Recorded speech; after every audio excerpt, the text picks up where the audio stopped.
il est 13h à Bamako et 13h à Kéniba.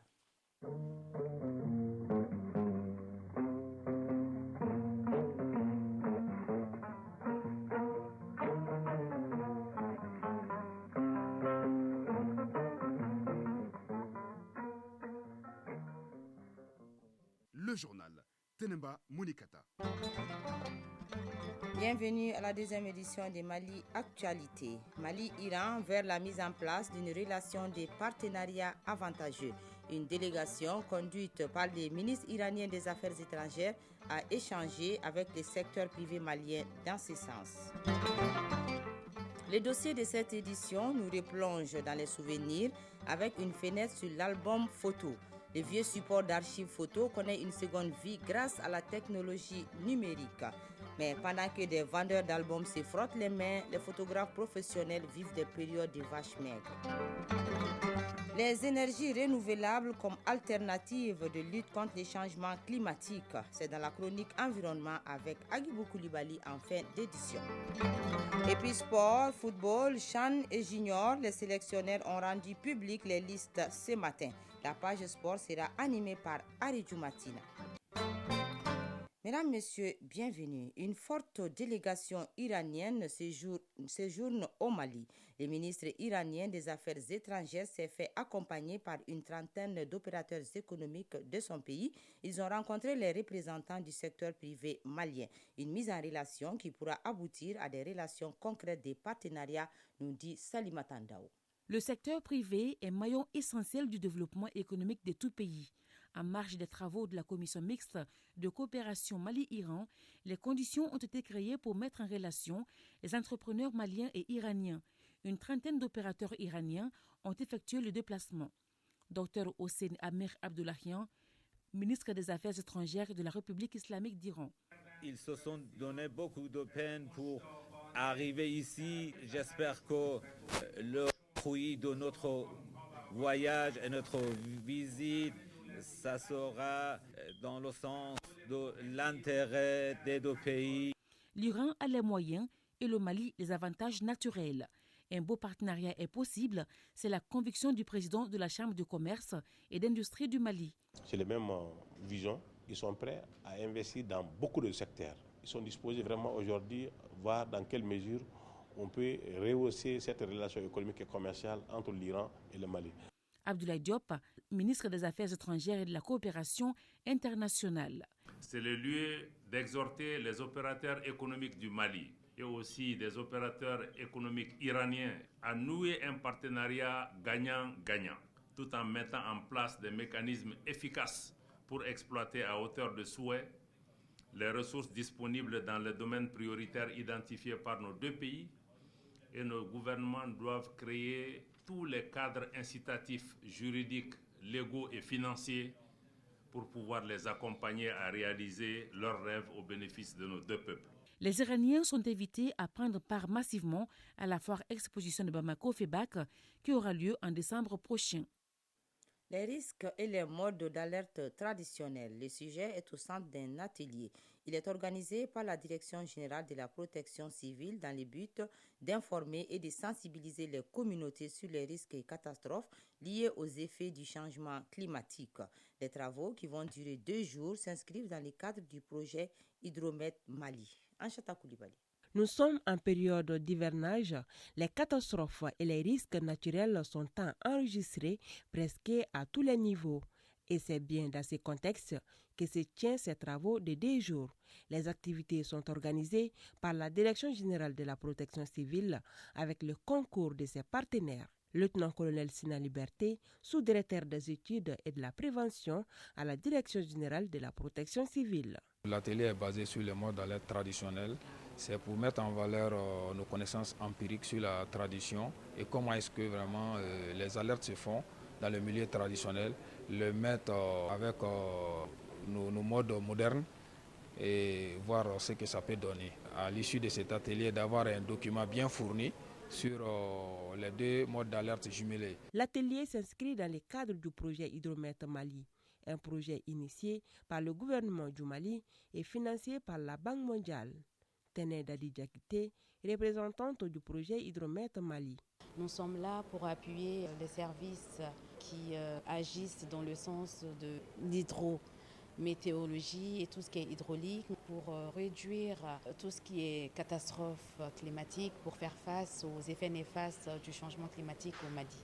Le document qui sera élaboré au cours de ces 2 jours de travaux sera remis aux autorités afin de permettre aux soldats du feu de mener à bien leur mission. Et nous ouvrons le dossier de cette édition. L'album photo permet de faire revivre certains moments de joie passés. Cependant, l'avènement du tout numérique a rogné la part des marchés des photographes professionnels qui les proposaient. Ceux-ci ont vu leur commande d'albums photos fortement diminuer. Les téléphones portables ont quasiment remplacé les photographes. Par contre, des ventes d'albums connaissent une hausse car certaines photos prises par les téléphones y sont logées pour la postérité. L'album photo, un support jadis incontournable, c'est le grand format de ce journal signé Bemba Sibi. Bamba Diakité, le nez dans ses albums photos, plongé dans ses souvenirs. La mine souvent serrée en voyant l'image d'anciens compagnons de jeunesse. Le sourire le gagne rapidement au fil des pages. À 67 ans, il s'offre souvent cette balade dans les années 70, les années de sa jeunesse. Bamba Diakité, tailleur. C'est les vieux souvenirs. Ça fait plus de 40 ans maintenant, cette photo-là. C'est la tenue d'album photo qui permet aux sexagénaires de revivre par la pensée ces années de jeunesse. À l'image de Bamba, certains citoyens conservent des bribes de moments de leur vie dans un album. En témoigne Mariam Kone, restauratrice. J'ai des albums remplis de photos. Je le fais car ça permet de garder le souvenir de certains moments de sa vie. Ça peut même être un conseil à certains moments de la vie. Si Mariam n'a pas de problème avec ses albums, Bamba Diakité a du mal à conserver ses livres photos. Certains sont quasiment détruits, à telle enseigne que le papier a pris le train de l'évolution technologique. Bamba Diakité, tailleur. Rien que le mois écoulé, j'étais le parrain de plusieurs événements sociaux. Ces photos, je les garde sur mon téléphone. Depuis quelques années, j'ai opté pour cette méthode, car la qualité de la photo dure dans un téléphone. La photo prise et conservée dans le téléphone portable, c'est la nouvelle tendance et les albums photos perdent peu à peu leur place dans les familles. En tout cas, la plupart des citoyens n'en disposent pas, hormis les photos des événements sociaux. Le téléphone suffit. Karamoko Fadiga, citoyen. J'ai arrêté de constituer les albums photos à partir de 2017. J'estime que ça coûte cher car pour avoir un album, il faut débourser jusqu'à 30 000 francs CFA. J'ai adopté le téléphone portable pour mes photos. Mes photos sont également sécurisées sur mon compte Google. Youssouf Doumbia, citoyen. Je n'ai jamais eu d'album photo. J'utilise mon téléphone pour faire mes images. Par mesure de précaution, je les sauvegarde sur mon compte Google. Youssouf Ouattara Dikwaku, photographe qui a connu les beaux jours de l'album photo, regarde les conséquences de l'évolution numérique sur cet outil de lien social avec amertume. Avec l'arrivée du numérique, l'album a baissé un peu de ton. Mais pour les mariages et les baptêmes, quand même toujours il en existe. Mais ce n'est pas comme avant. Et puis le nombre de photos au niveau des albums a beaucoup diminué. D'autres préfèrent choisir des meilleures photos pour constituer un album. Après, ils nous demandent de leur vendre les fichiers qu'ils vont garder à leur niveau. Ce témoignage contraste pourtant avec celui des vendeurs d'albums photos, car malgré l'avènement du numérique, le volume de vente est resté constant.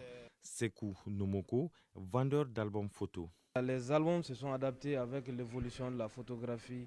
Aujourd'hui, on peut dire alhamdulillah parce que le marché est plus abordable qu'auparavant. Cet état de fait s'explique par les achats d'albums photos par des particuliers qui décident de tirer les clichés pris par leur téléphone.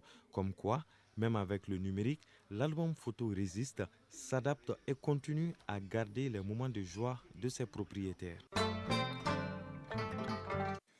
Actualité sur le continent. Au Tchad, les travaux du dialogue national inclusif et souverain doivent redémarrer cet après-midi après quelques jours de report. Jusqu'à la fin de la semaine, les participants vont d'abord s'atteler à mettre en place les instances du dialogue avec l'adoption d'un règlement intérieur et l'installation d'un gouvernement. Parmi les quelques 1400 participants, on compte des organisations de la société civile. Elles ont déjà pris des dispositions pour effectuer une veille permanente de ce dialogue afin de faire entendre en temps réel leurs propositions pour la suite de la transition. En Angola, plus de 14 millions d'électeurs sont appelés aujourd'hui aux urnes pour les élections générales. Ils désigneront le prochain président du pays, mais également ils vont élire leurs représentants à l'Assemblée nationale. Au total, 7 partis et une coalition sont en lice. Le président João Lourenço, candidat à sa réélection, cherche à obtenir un second mandat de 5 ans, ce qui devrait être l'élection la plus compétitive depuis l'introduction du système démocratique multipartite en 1992.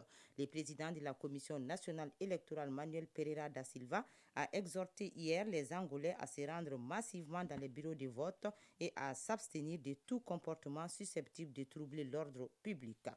En Algérie, un troisième premier ministre de l'ère Bouteflika a été incarcéré. Noureddine Bedoui est en prison depuis hier pour des faits de corruption. L'ancien premier ministre a rejoint 2 de ses prédécesseurs en prison, selon des médias locaux. Âgé de 62 ans, Noureddine Bedoui avait été nommé premier ministre le 12 mars 2019 par l'ancien président Abdelaziz Bouteflika pour remplacer le très impopulaire Ahmed Ouyaya. Après la chute de Bouteflika le 2 avril 2019, sous la pression des manifestants du Irak et de l'armée, la justice a lancé une série d'enquêtes sur les affaires auxquelles étaient mêlés les hommes de son entourage.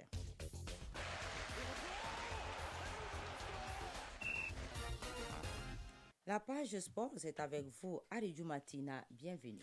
Bonjour, Teneba Monikata. L'équipe nationale locale de football se prépare activement pour son match du dernier tour qualificatif pour le championnat d'Afrique des Nations. Avant de défier la Sierra Leone en match aller-retour, les aigles locaux ont réussi à juger leur niveau à travers quelques rencontres amicales internationales. Oui, comme vous l'avez dit, on va commencer par les sélectionneurs de ces différentes équipes nationales. Ces sélectionneurs qui étaient devant la presse ce matin lors d'une conférence de presse. Objectif à publier la liste des joueurs retenus pour ces 2 compétitions majeures pour notre pays. C'est ainsi que le sélectionneur de l'équipe nationale locale, l'équipe CHAN, c'est-à-dire l'équipe du championnat d'Afrique des Nations Noum-Diané, il a publié une liste de 23 joueurs. C'était ce matin lors d'une conférence de presse. Et cette liste est composée de 3 gardiens de but qui sont Germain Berté, AS Real, Youssouf Kouita, Djoliba AC, Abouakar Doumbia, 8 défenseurs, Ousmane Diallo, Djoliba AC, Draman Traoré, 11 créateurs, Suleiman Koulibaly, AS Real de Bamako, Sekou Diarra, Djoliba Athletic Club, Mohamed Kamara, AS Real, Mahamadou Kamara, Yilin, Barou Sanogo, Djoliba AC et Emile Kone, AS Real de Bamako. 7 milieux de terrain, Ali Dissé Sissoko du Stade Malien de Bamako, Fadi Sidiki Koulibaly, Djoliba AC, Makan Samabali, AS Real, Oumar Kamara, Djoliba Athletic Club, Nankoma Keita, Djoliba AC, Sekou Konaté, Stade Malien de Bamako, Ibrahima Sidibé, AS Real de Bamako.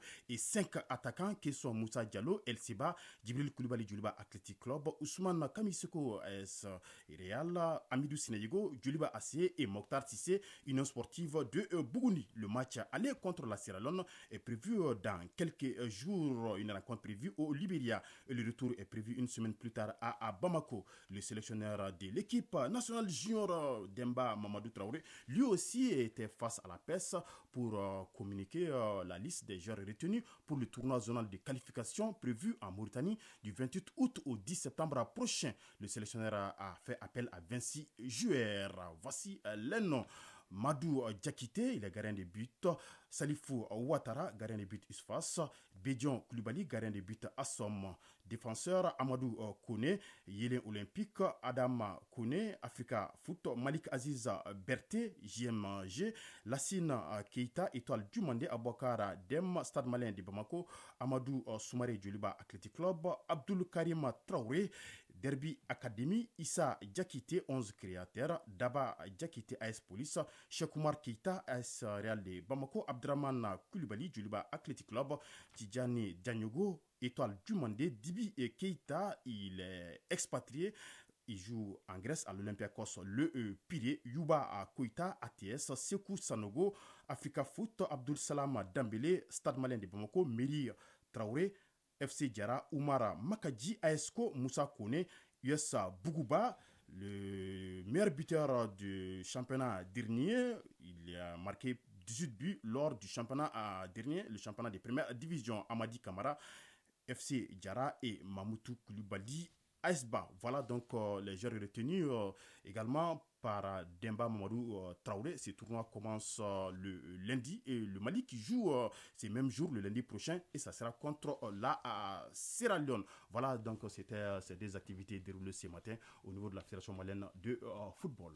Tournoi sous-régional des préparations en Guinée, le Djoliba AC a fait sa seconde sortie hier. Oui, la compétition dénommée la West Africa Champions Cup est à sa première édition. Elle se joue à Yorokogia en Guinée. Hier, les Rouges de Bamako, lors de leur seconde sortie, ont fait match nul, un but partout contre Casa Sport, le champion du Sénégal. Déjà, le Djoliba Athletic Club avait été battu lors de sa première sortie 2-1 par le Oria AC de Guinée. Le tournoi s'achève demain jeudi et les Rouges de Bamako affronteront cette fois-ci Académie Soir de Guinée. Cette compétition sert de préparation pour le Djoliba Athletic Club en vue de son match de tour préliminaire de la Ligue des Champions contre Deportivo Mongomo de la Guinée équatoriale. Ligue européenne des champions, le tirage au sort est prévu demain jeudi. Oui, le tirage est très attendu, mais déjà on a une idée de la composition des 4 chapeaux. Et déjà, le chapeau 1 est composé du Bayern Munich, Eintracht Francfort, qui a remporté l'année dernière l'Europa League, le Real Madrid, qui a remporté la Ligue des Champions, Manchester City, le Paris Saint-Germain, AC Milan, Ajax Amsterdam et le FC Porto. Le chapeau 2 renferme Liverpool, Chelsea, FC Barcelone, Juventus de Turin, Atlético Madrid, FC Séville, Leipzig et Tottenham. Le chapeau 3, nous retrouvons le Borussia Dortmund, Salzbourg, Shakhtar Donetsk, Inter Milan, Naples, Sporting Lisbonne, le Bayer Leverkusen et le Benfica à Lisbonne. En ce qui concerne le chapeau 4, nous avons l'Olympique de Marseille. Les autres qualifiés seront connus aujourd'hui à l'issue des dernières rencontres. En tout cas, l'événement, la Ligue des Champions, est très attendu par les amoureux du ballon. Le tirage au sort est prévu demain jeudi. Ça sera du côté de Turquie à Istanbul. Merci Aridjou Matina. Merci. Chronique de l'environnement. La chronique de l'environnement s'intéresse aujourd'hui aux énergies renouvelables, une alternative de lutte contre les changements climatiques. Moins développées dans notre pays, les énergies renouvelables entrent de plus en plus dans notre secteur productif. Elles se trouvent au cœur de la transition énergétique. Leur développement est ainsi considéré comme un élément indispensable à la réduction des émissions de gaz à effet de serre et donc à la lutte contre les changements climatiques. Au Mali, cette mission est dévolue à l'Agence des énergies renouvelables. Agibou Koulibaly. L'énergie est à la base du développement de notre société moderne. Elle a évolué au fil des années, depuis l'utilisation du bois à l'exploitation du pétrole, en passant par le charbon. Sans énergie peu coûteuse et abondante, jamais le monde n'aura pu atteindre le niveau de vie aussi développé. Ces ressources énergétiques dites fossiles ne sont pas renouvelables, car leur exploitation et leur extraction deviennent de plus en plus difficiles. C'est la raison pour laquelle les énergies renouvelables constituent une alternative. Souleymane Berté, directeur général de l'Agence des énergies renouvelables du Mali. Aujourd'hui, le monde ne peut pas marcher sans énergie. Les déplacements, c'est de l'énergie. L'agriculture, c'est de l'énergie. L'électricité, c'est de l'énergie. Donc, on est obligé de produire. Aujourd'hui, si vous n'avez pas la possibilité aux gens de produire avec les énergies renouvelables, ils vont produire avec les diesel qui va polluer. Alors que les énergies ont cet avantage, c'est des énergies qui ne polluent pas. Ils fonctionnent, ils te donnent de l'énergie, de l'électricité sans dégagement de CO2. Par exemple, un panneau solaire, tu le places au soleil, il n'y a pas de truc organe mobile, ça ne fait pas de bruit et ça ne dégage pas de fumée comme élément toxique. L'éolien aussi, c'est pareil. Tu le places en haut, il tourne, fait un peu de bruit qui peut déranger un peu les oiseaux. Mais avant d'installer les éoliennes, on utilise tout ce phénomène pour qu'ils ne les dérangent pas. Donc l'hydroélectricité, c'est les barrages hydroélectriques, donc aussi qui n'ont pas de conséquences sur notre nature. L'utilisation des énergies renouvelables permet non seulement de réduire les émissions de gaz à effet de serre, mais en même temps diminuer notre dépendance énergétique face aux importations de gaz et de pétrole. Ahmed Sékou Diallo, président de la plateforme nationale des acteurs de la société civile sur le climat, l'environnement et le développement durable du Mali. Les énergies fossiles sont à la base du réchauffement climatique. Donc pour trouver une alternative, les énergies renouvelables ne polluent pas, donne accès aux populations, notamment les couches les plus vulnérables, à un service qui est essentiel, qui permet d'avoir de l'électricité.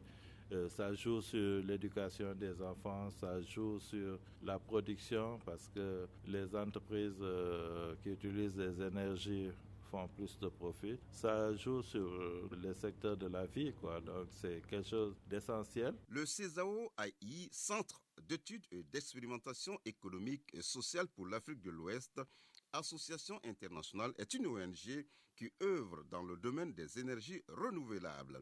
Il mène un plaidoyer sur les questions relatives à l'énergie et au changement climatique. Draman Koulibaly, coordinateur régional du Centre d'études et d'expérimentation économique et sociale pour l'Afrique de l'Ouest. Si on veut aujourd'hui plus d'accès à l'énergie, de l'autonomie, les énergies renouvelables offrent beaucoup d'opportunités. Parce que c'est par cela aussi que les communautés peuvent être autonomes en termes de production d'énergie et également en termes d'autonomie par rapport effectivement au système, que ce soit de production, que ce soit d'éclairage, etc. Donc tout ce qui peut être renforcé, l'autopromotion communautaire, touche les CESAO dans ses fondements. Alors donc nous attendons que effectivement les autorités au niveau du Mali aillent vraiment au fond dans leur volonté de faire vraiment des énergies renouvelables et le sous-secteur qui porte le développement du Mali dans sa quête de souveraineté. Et c'est cela, et nous pensons que le contexte actuel donne vraiment des raisons de croire que ça peut se traduire par des réalités, parce qu'aujourd'hui le Mali est fortement engagé dans tout ce qui peut renforcer sa souveraineté. Et le secteur de l'énergie est un des secteurs qui est vraiment porteur pour ça. Il est donc nécessaire de développer les énergies renouvelables dans le respect des ressources naturelles et de la biodiversité. Cela est d'autant plus indispensable pour que ces énergies dites vertes puissent servir durablement.